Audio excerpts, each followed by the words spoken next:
Thanks for joining me as I test out various rums to answer that age-old question, does it daiquiri? Today we've got Dr. Bird, a Jamaican rum that is distilled at Worthy Park Distillery and legendary for bringing that really deep hogo funk to tiki cocktails. So let's see if it daiquiris.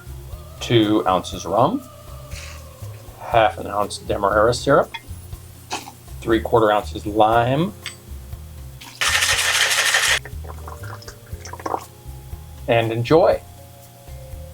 Oh, okay. I can already smell that overripe bananas and pineapple in here. So whether or not this is good, it's certainly not going to be boring. This is delicious. What's the proof here? Okay. This is 100 proof, which means it's 50% alcohol.